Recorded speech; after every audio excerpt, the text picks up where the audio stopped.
Hello everyone, today I'll be doing a solo Legend the Whisper mission with Hunter.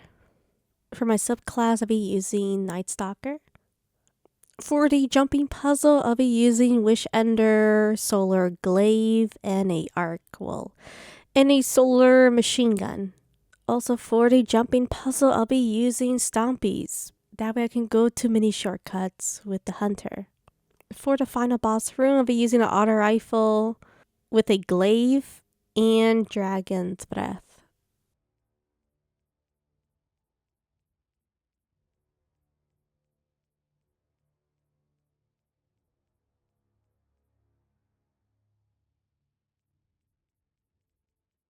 Welcome to Io, the one where I got sunset.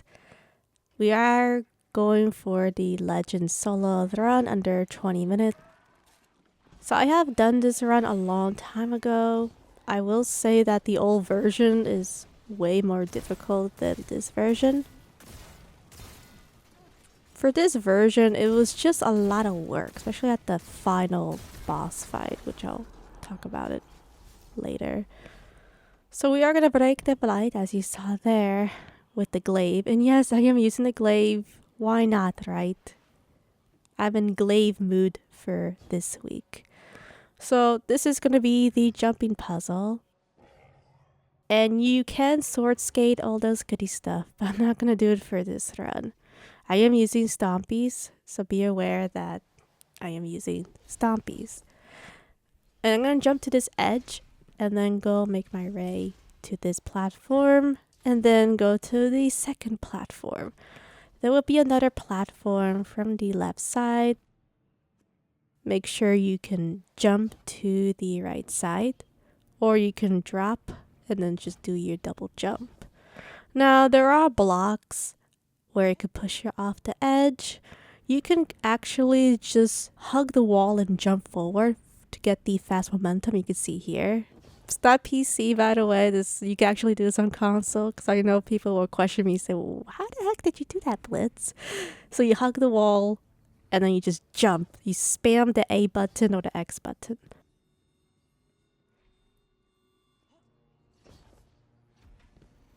I'm going to jump on this platform. Watch out at the platform at the top left side, because it can push your warlock, your titan, or your hunter. Now for this one, I just kept running forward and jump a little bit. Just be super cautious. And then this is when you have to push, and then make sure you just make your way to the jumps, and the way blights that will push you to the wall.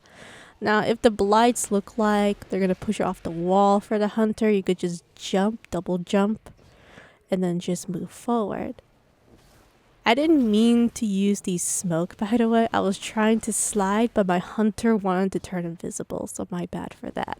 So I did push over here. There is this tiny little edge, so even if it closes, you could still wait for the door to open.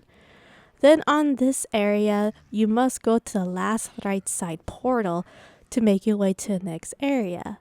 Ignore the Zol and just move your way to this portal all the way from the far right side.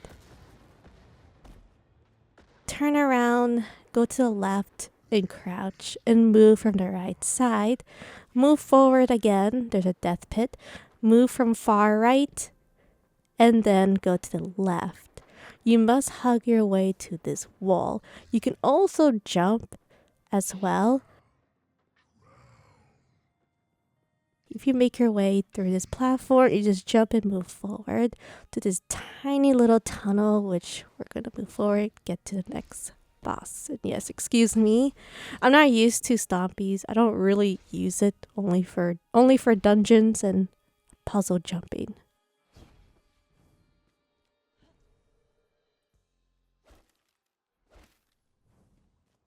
Could use the Loadout build, but I decided not to for this video. So this is the first room, and there's going to be 3 blights. A couple of mini majors, which they have a solar shield, and they can melt you pretty badly. I'm going to be using a glaive. Yes, you can use a machine gun to take down these mini blight major mini ads or mini bosses.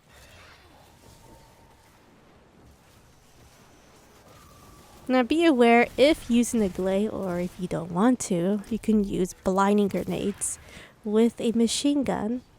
You can take down these snipers, you can hold the glaive shield, and when you use finisher, you can also hold the glaive bubble protection. Even the other snipers or the ads are hurting you, you can still protect yourself. So I am holding the shield and then using the glaive to take down the ads. And yes, the Blight did push me, so my bad. There will be a mini ad wave, mini waves of ads around this spot. Take down the majors, take down the taken ads as well. You can also use your machine gun, and you can blind them if you don't like glaives, which I completely understand. You can use blinding grenades with the machine gun.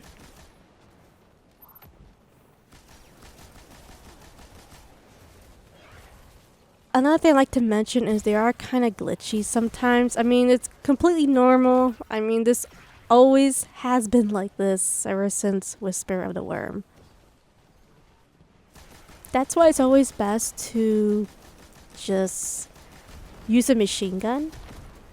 That way you can deal with the mini ads. But for me, I don't really care too much about that. I just want to spam glaive and then just spam finisher. When you do take down the Blight, there will be an ambush where you can throw your suppressing grenade, or you can just use the glaive, or you can use your machine gun, anything you want.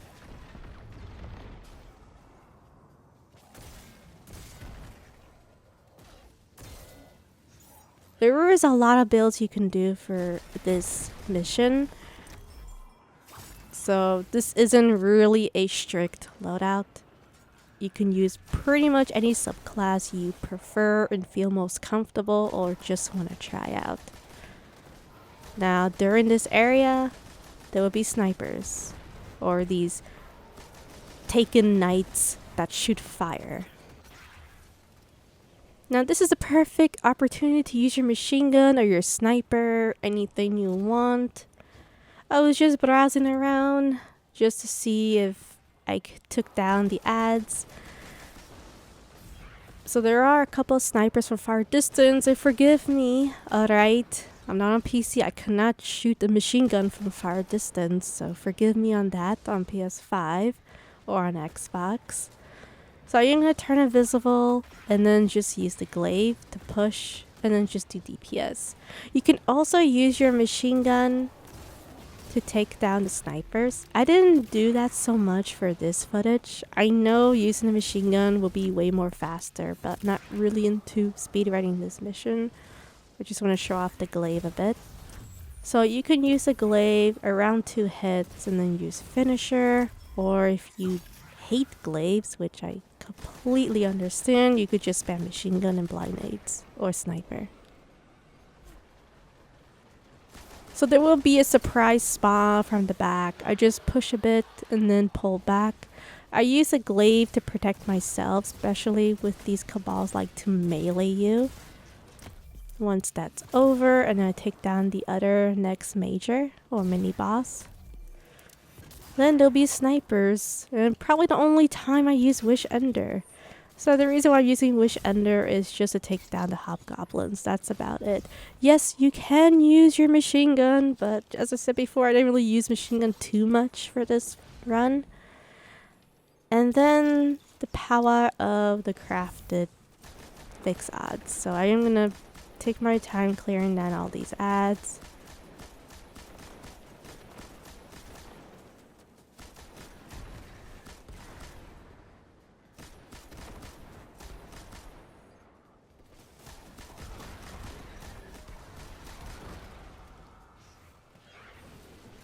Make sure you grab a couple of heavy or ammo, anything you want, and then just take down this Blight.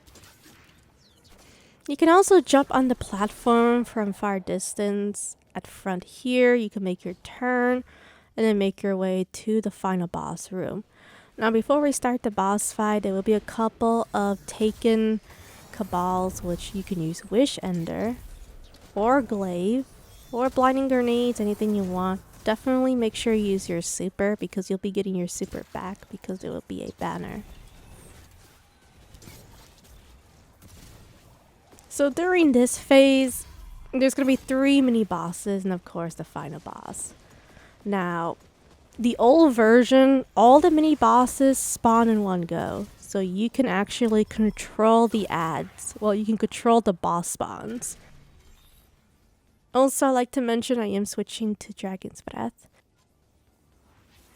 Now, for me, I decided to just break 2 of these square crystals. And then just leave 1 and then take down the 3rd mini boss later. So first things first, I'm going to take down the sniper since the sniper always messes up my run.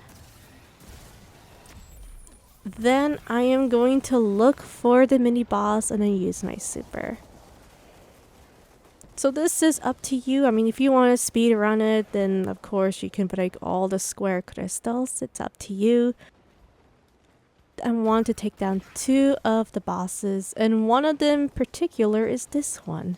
So I'm going to use Dragon's Breath, use my super, and then use my super again to do more DPS. Also remember to have overload rockets so you can get high DPS damage towards the boss. Then I'm going to use the glaive and back away. And then this is the time we're going to use a rocket again. So another thing I noticed for this boss fight is when you do take down the boss, one of the mini bosses, then a quarter of the ads despawn. So that means that you can take down the boss and it'll be less chaotic of dealing the infinite waves of ads. So once I took down the first mini boss, I'm gonna pull back and deal with the cabal. But if you notice, now there's not a lot of infinite amount of ads that are spawning. Because we took one of the mini bosses and then a quarter of the ads despawn. Now be aware there will be a taken minotaurs that will push.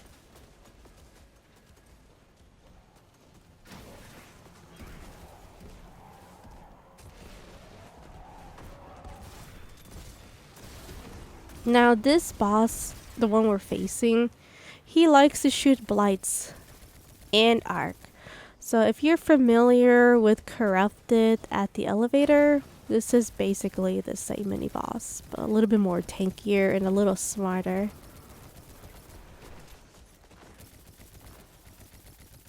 So be aware that he does love to shoot void, and he loves to spam blights a lot.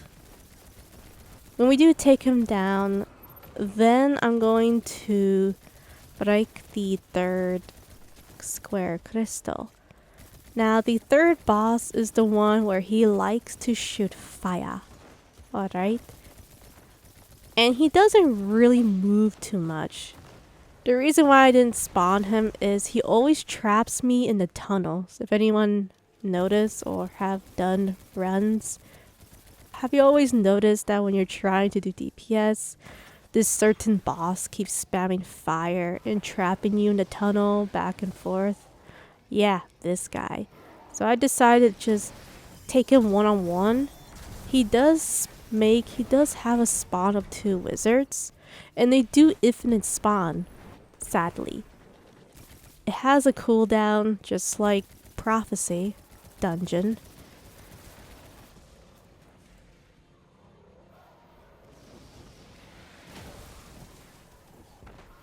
So right now it's just me and the boss, and then later on I'm gonna have the wizards that will spawn very soon.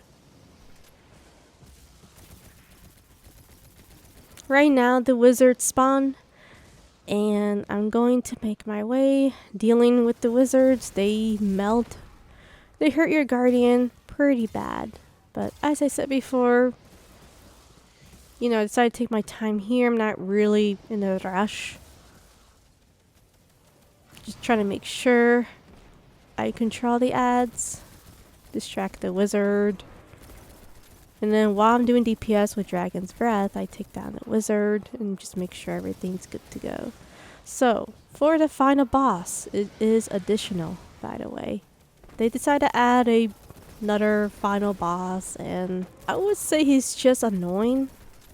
But comment below your opinion of the final boss, because I just have mixed feelings. We're gonna have this taken boss. I'm gonna take down these void wizards, and then when you do take down these wizards, it will break the boss's shield.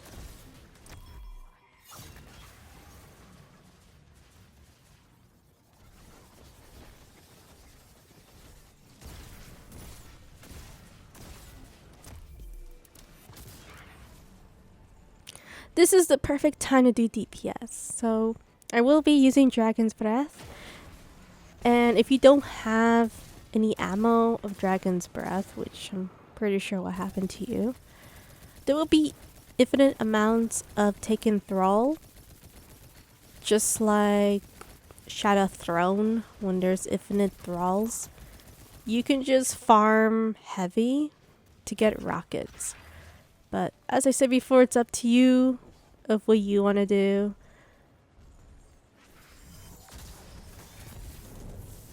Now, depending how much DPS you can do at the boss, we want to make sure we spam glaive or any special weapon so we can make the thralls to spawn in. That way we can get our rocket. So if you have your super, use it, and then just use your fusion rifle or sniper, anything you want, so you can get these taken thralls to spawn in, and then you can do DPS at the final boss. And of course get special ammo as well. For me, this tunnel seems to be the safest to do DPS. Later on, I did get impatient. As always, I did decide to push and then just spam glaive at front at the boss. I mean, why not? Because the glaive, right? When the boss is shooting this Blight attack, the one that pushes you off the edge, the glaive can actually help you of not get pushed off the edge. Pretty cool, but it's something I wanted to try out with the glaive. And of course take down these wizards or waver or these, I would just call them wizards. So these taken blights do get in the way of doing DPS. Now, because I'm impatient, I did not really wanted to take down the blights. I wanted to just rush through to take down the boss because I was already running out of time. Now I was trying to make the boss push so the boss won't hide at the blights. But as I said before, what you can do is you could take down the blight from the middle back and then do DPS. Now for me, I didn't do it so much. I just left the blights alone, took down the wizards, and then just do DPS. So I did use the Dragon's Breath and then use the glaive. But you saw over there that the boss was trying to push me off the edge of the map, trying to do DPS, but I used the glaive bubble so I can protect myself and do DPS. So while Dragon's Breath is doing DPS, I'm just spamming glaive and then getting ammo back with glaive. I know this boss is really pissed off. I mean, he's just questioning how the Bungie is this guy not phased by my attack. It's because of the power of the glaive, and I love glaives. So finally we took down the final boss. Yay. And thank you so much for watching, and I'll see you guys next time. Bye.